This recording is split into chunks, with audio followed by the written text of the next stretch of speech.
Hello everyone, हम कर रहे थे हमारी मॉडर्न हिस्ट्री और वहाँ पे हमने अल्बुकर्क तक कंप्लीट कर लिया था, जो आपके सेकंड वाइसराय थे पुर्तगाली इन इंडिया।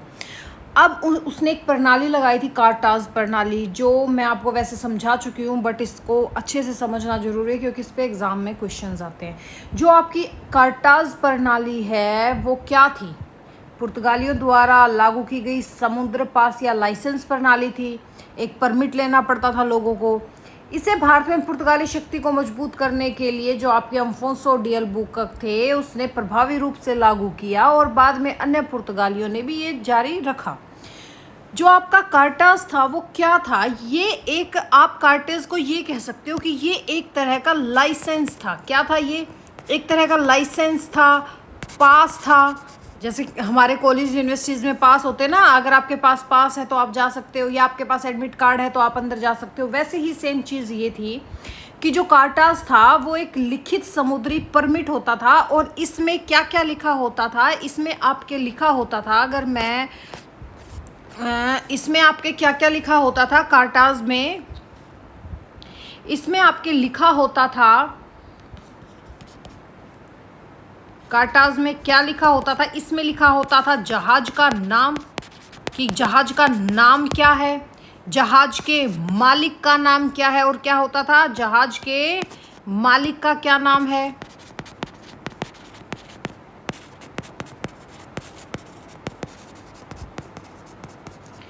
जहाज कहाँ से चला है,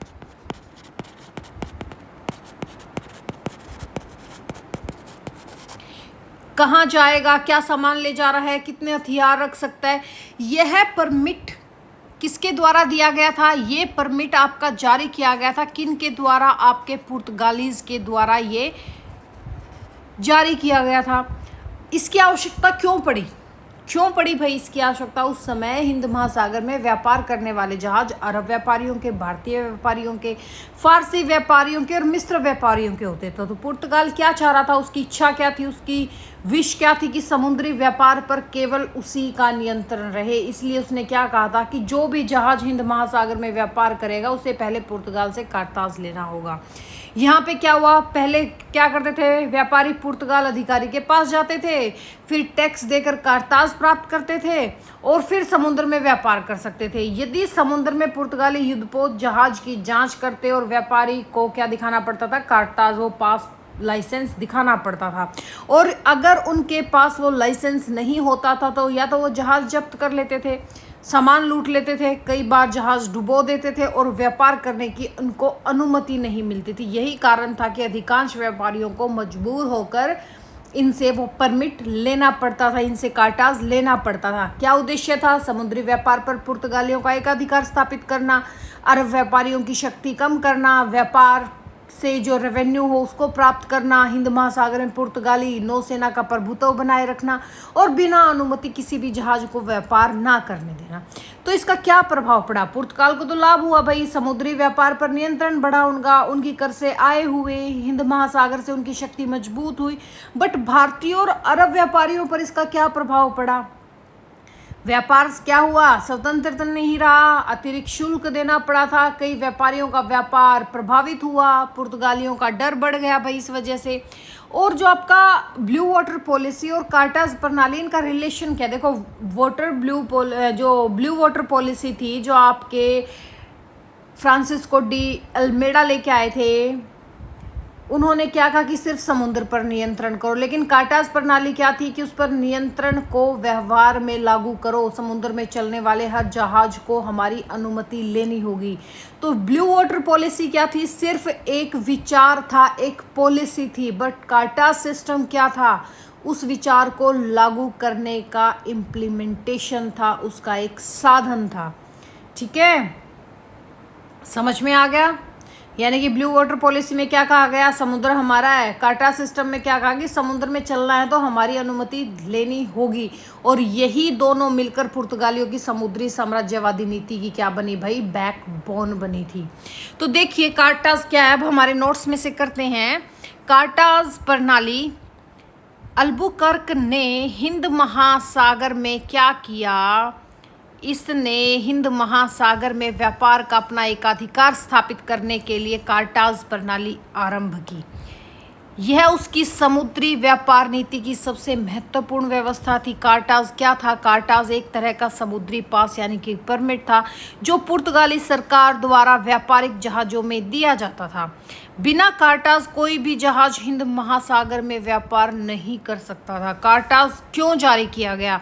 पुर्तगालियों का उद्देश्य समुद्री व्यापार पर नियंत्रण स्थापित करना, अरब, मिस्र, गुजराती और अन्य भारतीय व्यापारियों की शक्ति को कमजोर करना और पुर्तगाल को क्या हो अधिकतम लाभ प्राप्त करना और समुद्री मार्गों की सुरक्षा और नियंत्रण।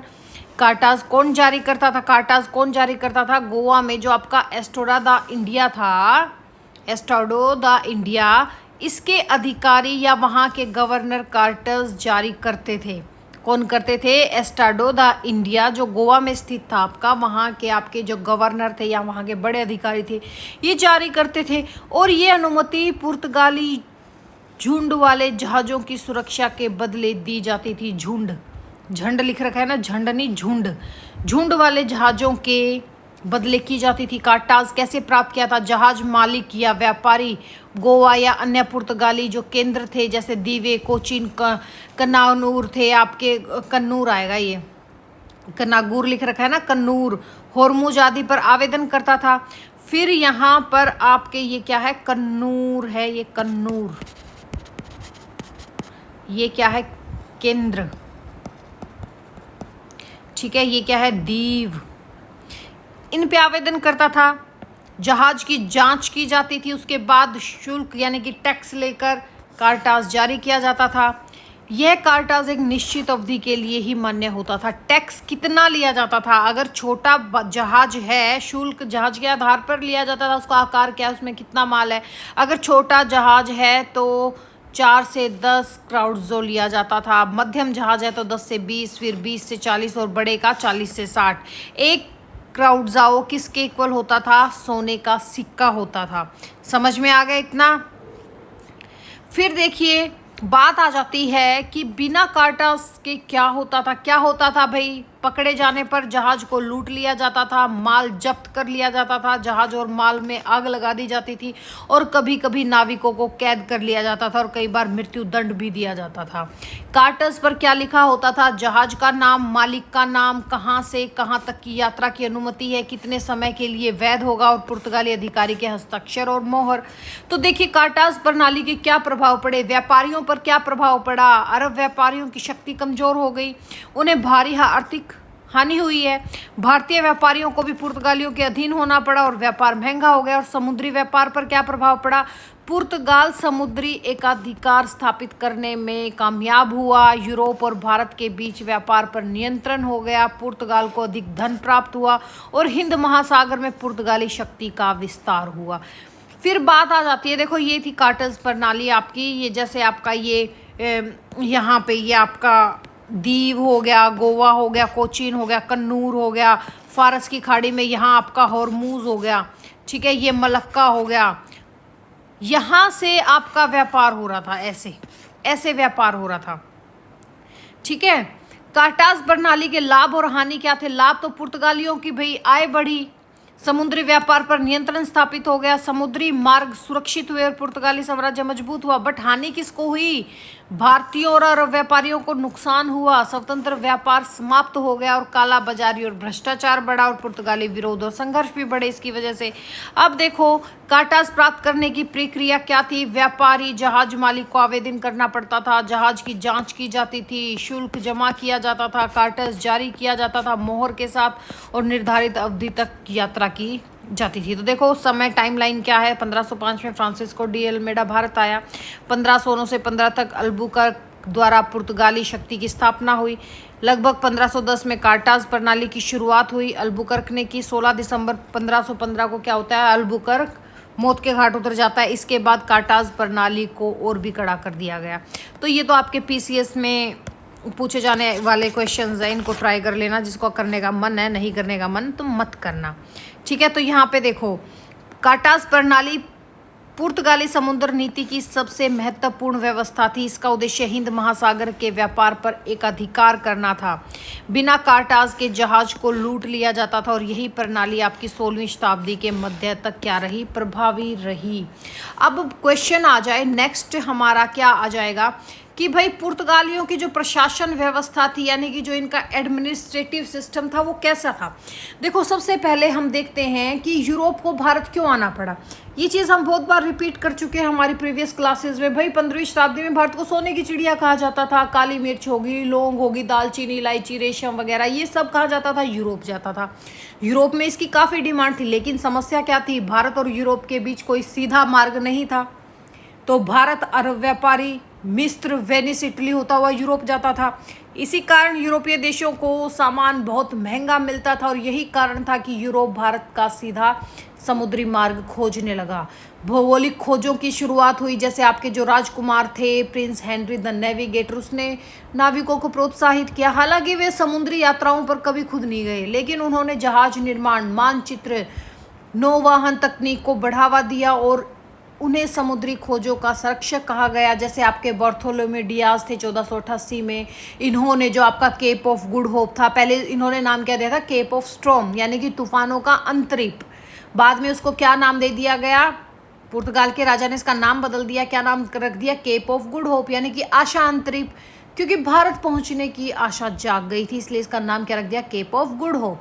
भारत के समुद्री मार्गों की खोज का रास्ता खुल गया। फिर जैसे आपका वास्को द गामा था, भाई लिस्बन से 4 जहाज लेकर निकला था। लिस्बन से केप ऑफ गुड होप होता हुआ, पूर्वी अफ्रीका होता हुआ, मालिंदी होता हुआ भारत पहुंच गया।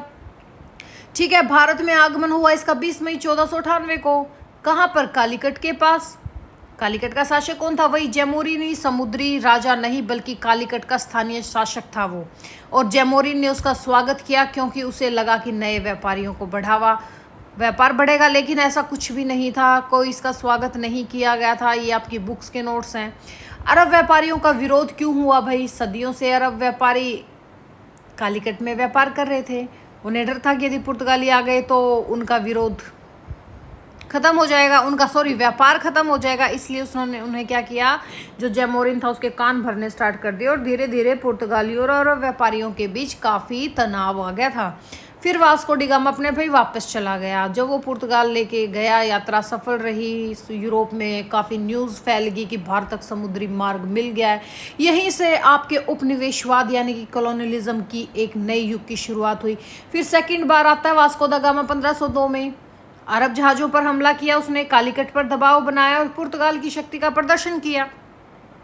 फिर आपका फ्रांसिस्को डी अल्मेडा आ गया, जो हम लास्ट लेक्चर में कर चुके हैं। अम्फोसो डी अल्बुकर्क को भी हम कर चुके हैं, कैसे ब्लू वाटर पॉलिसी आई, कैसे कार्टर सिस्टम आया, कैसे 1508 में आपका चोल का युद्ध हुआ, 1509 में दीव का युद्ध हुआ, 1510 में गोवा पर कब्जा हुआ, गोवा को अपनी राजधानी बनाया, 1511 में मलक्का और मसूलीपट्टनम में अटैक हुआ, 1515 में हॉर्मुज पर इनका अधिपत्य हो गया और समुद्र के साथ भूमि पर भी स्थायी शासन की नीति अपनाई इन्होंने। पुर्तगालियों की प्रमुख उपलब्धियां क्या हुई, यहाँ पे समुद्री रास्ते की खोज हो गई, भारत यूरोप के बीच सीधा व्यापार शुरू हो गया, गोवा को अपनी राजधानी बना लिया 1510 में, हिंद महासागर के व्यापार पर लंबे समय तक प्रभुत्व रखा और भारत में पहली यूरोपीय उपनिवेशिक शक्ति बने। और हम बात करें इनका पतन क्यों हो गया भाई, क्योंकि अधिकारी भ्रष्ट हो गए थे। धार्मिक कट्टरता और बलपूर्वक धर्म परिवर्तन का विरोध हुआ, मुगल शासकों से संबंध बिगड़े, डच और अंग्रेज अधिक शक्तिशाली बन गए थे और पुर्तगाल एक छोटा सा देश था, इसलिए बड़े साम्राज्य को संभाल नहीं पाया था। हम इसके बारे में कंप्लीट करेंगे कि कैसे कैसे उस टाइम भारत में किस किस का शासन था, कैसे शासन था, इनके उनसे क्या रिलेशन थे, किसके साथ इनकी कट्टर दुश्मनी हो गई थी, किनके साथ कैसा था, ये भी हम करेंगे, बट वो नेक्स्ट लेक्चर में करेंगे। आज इसका थोड़ा प्रशासन देख लो आप। तो देखिए, ये हमने सब कर लिया कि भी 1498 से लेकर 1510 तक क्या कहानी थी, गोवा कैसे राजधानी बना, प्रशासन का केंद्र क्या बना, गोवा इनकी राजधानी बनी पहली और यहीं से संपूर्ण पूर्वी साम्राज्य का संचालन होता था। वायसराय का मुख्यालय था गोवा में और पुर्तगाली राजा यहाँ का प्रतिनिधि होता था। गोवा से एशिया, अफ्रीका और यूरोप के सभी पुर्तगाली क्षेत्रों का यहाँ से प्रशासन चलता था। तो देखो कैसे था, पुर्तगाल का जो राजा था उसने वो क्या करता था, भारत में वायसराय भेजता था एक, उस वायसराय के नीचे एक गवर्नर होता था जो न्याय और प्रशासन देखता था, एक कप्तान होता था जो सैन्य प्रमुख होता था, एक फैक्ट्री और व्यापारी फैक्टर्स और व्यापारी होते थे जो व्यापार प्रमुख का काम देखते थे, अन्य अधिकारी जैसे आपके न्यायाधीश हो गए, खजानी हो गए, लिपिक हो गए, ये आगे थे। इनके नीचे कौन होते थे? सैनिक, नाविक, कर्मचारी और आम जनता होती थी। ठीक है, तो देखो वायसराय, वायसराय पुर्तगाली राजा का सर्वोच्च प्रतिनिधि होता था। इसका कार्य संपूर्ण राज्य का शासन चलाना होता था और यह गोवा में ही रहता था। इसे एस्टर्डो द इंडिया का प्रमुख कहा जाता था। प्रथम वायसराय फ्रांसिस्को डी अल्मेडा था, अल्बुकर्क दूसरा था। गवर्नर क्या होता था? प्रत्येक महत्वपूर्ण क्षेत्र किले का एक गवर्नर नियुक्त किया जाता था, जैसे गोवा का अलग, दीव का अलग, कोचीन का, दमन का, बासेनी का, चावल क्या है, मलक्का का, मसूलीपट्टनम का, हारमुज का अलग था। ठीक है, इन सब के अलग अलग थे। ये स्थानीय प्रशासन, न्याय और राजस्व कार्य देखते थे। गवर्नर वायसराय को उत्तरदायी मानते थे। कैप्टन क्या करता था? हर किले में एक कैप्टन होता था जो सैन्य शक्ति का प्रमुख होता था। किले की रक्षा करना, सैनिकों का नेतृत्व करना और युद्ध के समय कमान संभालना इसका कार्य था। फैक्ट्री या व्यापारी या फैक्टर्स क्या होते थे? ये व्यापारी गोवा से आदेश पाकर व्यापार करते थे। इनका काम मसाले, कपड़ा, घोड़े, मोती, कीमती पत्थर आदि का व्यापार करना था। ये कंपनी जो इनकी थी एस्टर्डो द इंडिया के लिए लाभ कमाते थे। कौन सी कंपनी थी इनकी? एस्टो द इंडिया। न्याय व्यवस्था कैसी थी? पुर्तगालियों ने अपने कानून लागू किए भाई, जैसे ब्लू वाटर पॉलिसी, कार्टाज प्रणाली। न्यायिक और गवर्नर और नियुक्त न्यायाधीश करते थे। दीवानी और फौजदारी मामलों का निर्णय पुर्तगाली कानूनों के अनुसार होता था। अपील का अधिकार किसको होता था? वायसराय को था। और स्थानीय लोगों पर पुर्तगाली कानून यानी कि जबरिया, जो क्या था? जबरिया, इस चीज़ को याद रखना। पुर्तगाली कानून का नाम क्या था? जबरिया। जबरिया नहीं है ये, मैं भी क्या बोल रही। पुर्तगाली कानून क्या थे? जबरन, जबरदस्ती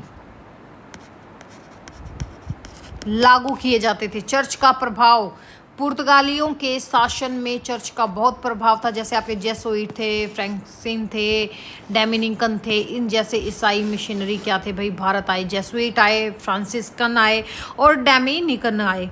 ये लोग ईसाई धर्म का प्रचार करते थे और लोगों के धर्म परिवर्तन के लिए उनको प्रेरित करते थे। चर्च के पास ज़मीनें होगी, स्कूल हो गए, हॉस्पिटल्स हो गए, अनाथाशाल जो आपके ऑर्फन्स हाउस भी थे। फिर इनका धर्मानुशासन न्यायालय भी था। जैसे 1560 में इन्होंने गोवा में एक धार्मिक न्याय की स्थापना की। किसकी? इंक्विजिशन की। ठीक है, धार्मिक न्यायालय था 1560 में गोवा में खोला था। इसका उद्देश्य था ईसाई धर्म के विरोधी, विशेषकर हिंदुओं और मुसलमानों को काबू करना। जबरन धर्म परिवर्तन और अत्याचार इसकी प्रमुख विशेषताएं थी। रेवेन्यू सिस्टम क्या था? पुर्तगालियों की आय के प्रमुख स्रोत क्या थे? व्यापार से लाभ था, कार्टाज से जो इनको शुल्क प्राप्त होता था, बंदरगाह टैक्स था, लैंड रेवेन्यू था, लूट और विजय से प्राप्त धन था, स्थानीय जनता पर भारी कर लगाए जाते थे। तो समझ में आ गया। जैसे देखो ये वसई में, यहाँ पे वसई में इनके वो थे अड्डे, दमन हो गया, दीव हो गया, गोवा हो गया। मतलब ये देखो इन्होंने कहाँ गया भाई, एक सेकेंड, कहाँ देखो, इन्होंने कंप्लीट इस कोस्टल एरिया पे, वेस्टर्न घाट पे कंप्लीट कब्जा कर लिया था। यहाँ मसूलीपट्टनम, नागापट्टनम, पूरी, ताम्रलिप्ति, यहाँ तक कब्जा कर लिया था। ठीक है, अंडोमान निकोबार पे यहाँ कब्जा कर लिया था। मलक्का, मलेशिया पर कब्जा कर लिया था। आपके होर्मुज पर कब्जा कर लिया था।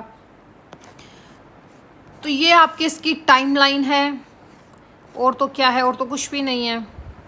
देखो इंक्विजिशन क्या था? हिंदुओं और मुसलमानों को ईसाई धर्म अपनाने के लिए मजबूर करना। दीव का किला अरब व्यापारियों पर नियंत्रण रखने के लिए 1531 में दीव का किला मजबूत बनाया गया। तो प्रशासन कैसा था? राजा के नीचे था वायसराय के नीचे थे गवर्नर और कैप्टन।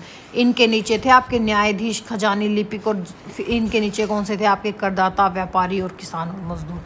अब एक बार इनकी फैक्ट्रियां देख लो, मोस्ट इंपॉर्टेंट है 1500 से लेके 1750 तक। ठीक है, जो आपके ये स्टार हैं, ये हमारे देश की उस टाइम की क्या थी? राजधानी थी। ठीक है, ये क्या था? गोवा क्या था इनका? एक मिनट, गोवा क्या था? इन्होंने अपनी राजधानी बना ली थी। ये फैक्ट्री कहाँ कहाँ थी? दीव में फैक्ट्री थी, दमन में फैक्ट्री थी। दीव में फैक्ट्री कब थी? 1635 में। दमन में कब थी? 1659 में। वसई में कब थी? 1534 पे कब्जा कर लिया था, फैक्ट्री खोल ली थी। चोल में कब युद्ध हुआ था? 1508 में हुआ था। कोचीन पे कब फैक्ट्री बनाई थी? 1503 में। फिर आपके कोलंबो श्रीलंका में 518 में। संतोम आपके तमिलनाडु में 1523 में। फिर आंध्र प्रदेश में नागापट्टनम में 1523 में। मसूलीपट्टनम में 1517 में कोठी बनाई इन्होंने। हुगली में 1579 में। चिटगांव में 1521 में बनाई। ठीक है। जैसे देखो गोवा में जो तिसवाड़ी था पुराना गोवा, वहाँ पर बनाया। मरमुगांव में बनाया। बारडेज में बनाया। ये थे तो कहाँ कहाँ थी भाई इनकी फैक्ट्रीज वगैरह? कोचीन 1503 केरल में है। चोल 1508 में महाराष्ट्र के रायगढ़ में। गोवा में राजधानी गोवा 1510 में। मसूलीपट्टनम 1511 में तो इन्होंने अटैक किया था, लेकिन वहाँ पे कोठी कब बनाई? 1517 में। कोलंबो में 1518 में। श्रीलंका में। चिटगांव 1521 जो आपका बांग्लादेश आज के दिन। नागापट्टनम 1523 तमिलनाडु। संतोम मद्रास में तमिलनाडु 1523 में। दीव 1535 में। दादर और नगर हवेली दमन एंड दीव में। बसीन जो बसई था 1534 में जो आपके महाराष्ट्र के पालघर में है। दमन 1559 में। दादर और नागर हवेली और दमन दीव में। ठीक है। हुगली 1579 में वेस्ट बंगाल में। तिसवाड़ी ओल्ड गोवा था जो 16वीं सदी में। और मरमुगांव तो में तो ये सबसे लास्ट में गए थे भाई गोवा। ठीक है। समझ में आ गया कैसे क्या चीज़ थी इनकी? इस मैप को अच्छे से बना ही लेना हाथ से ही। ठीक है। तो बनाएं एक बार, बना लें क्या एक बार? तो देखो यहीं तक रहा था इनका। कहाँ कहाँ किया इन्होंने? दीव, दमन, बसई और आपका चोल,